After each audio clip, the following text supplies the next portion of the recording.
Hello students, how are you? Hope you all are fine and doing your studies. In last video, I have discussed about the responses of organisms according to the changing abiotic factors of the environment. In this video, I am going to start the another topic, that is adaptation.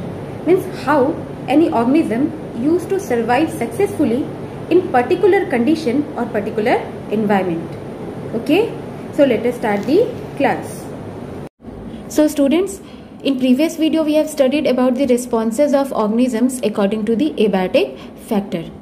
अब इस video में हमें ये देखना है कि कैसे कोई ऑर्गेनिज्म किसी पर्टिकुलर एरिया में पर्टिकुलर कंडीशन में ही एडेप्टेड होता है. फॉर एग्जाम्पल जो कैमल्स हैं, camels are adapted to desert dry conditions.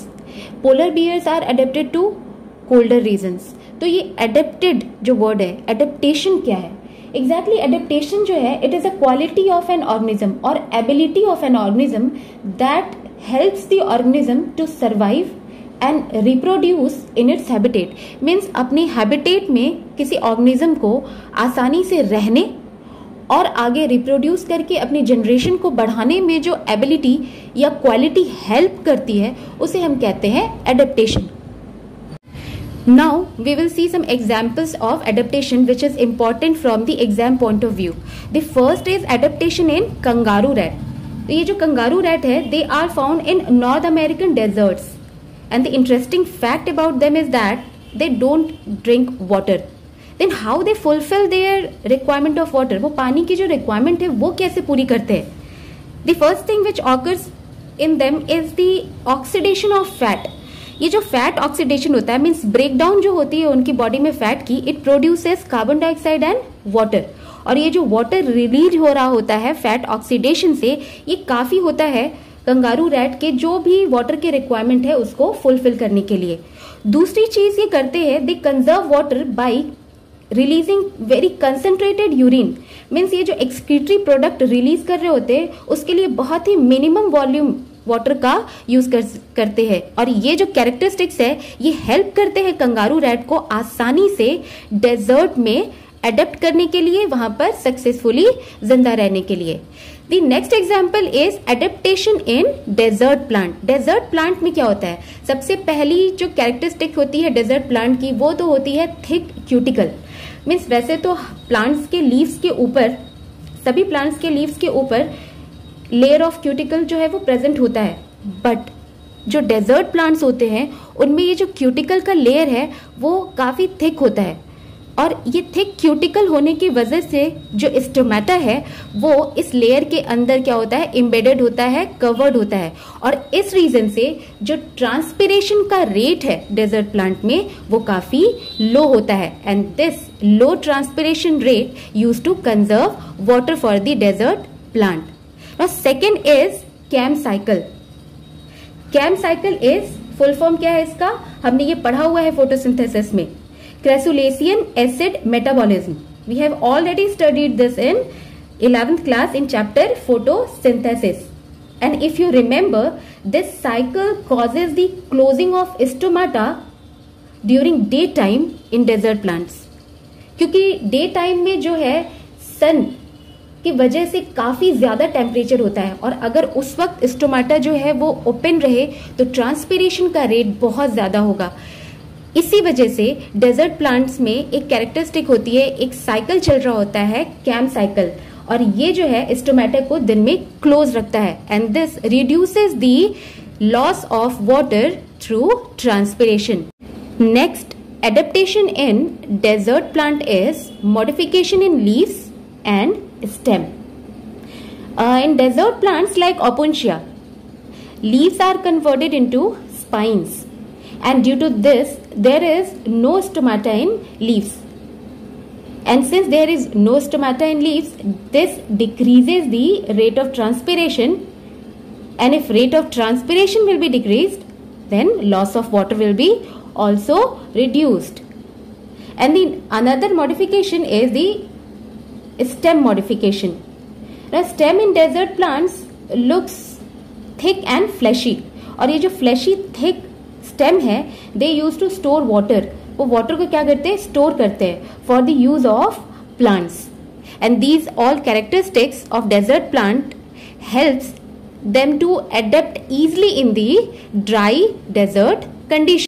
So students, till now we have seen some permanent adaptations like in kangaroo rat and desert plant, but there are some animals which show temporary adaptations according to the changing environment, and these temporary adaptations are called behavioral responses.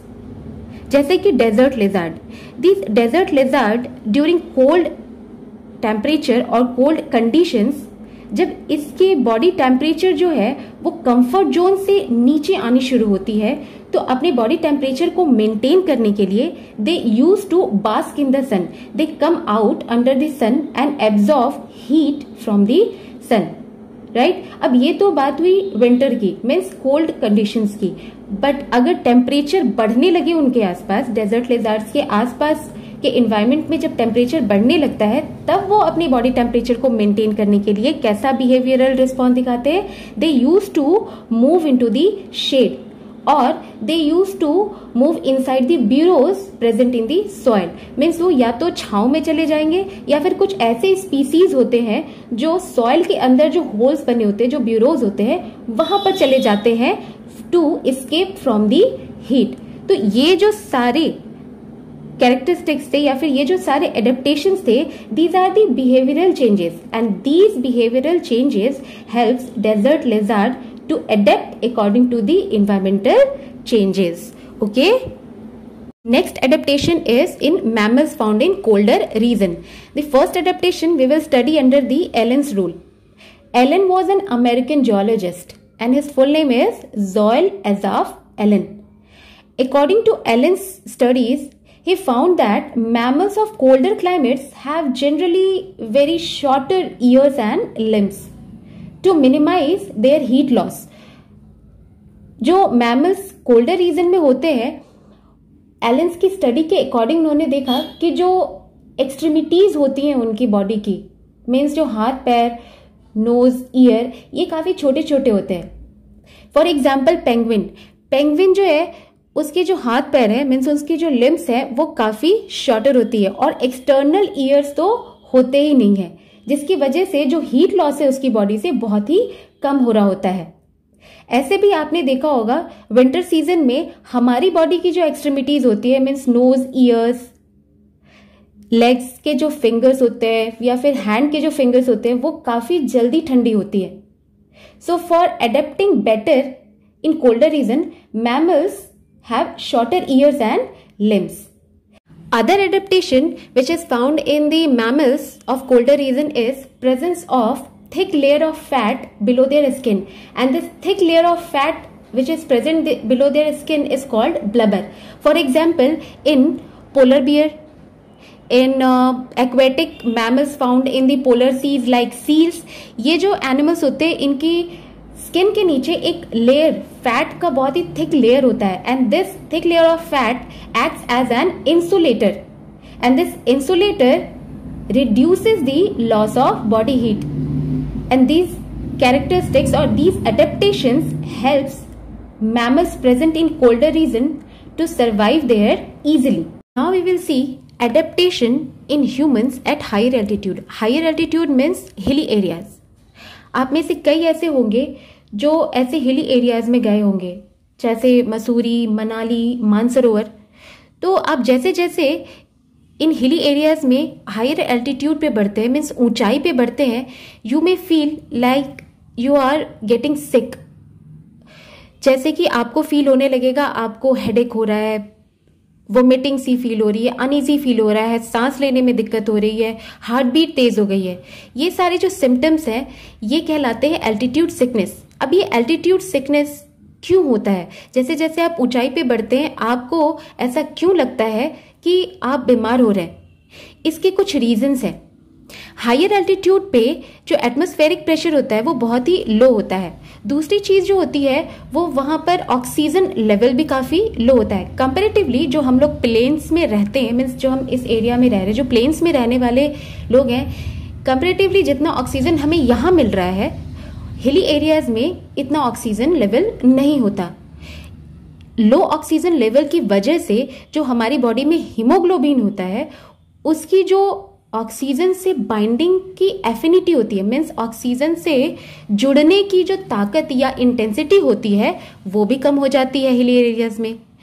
इसकी वजह से क्या होता है, जो oxygen, जितना oxygen हमें हमारी बॉडी के लिए चाहिए वो हमें नहीं मिलता।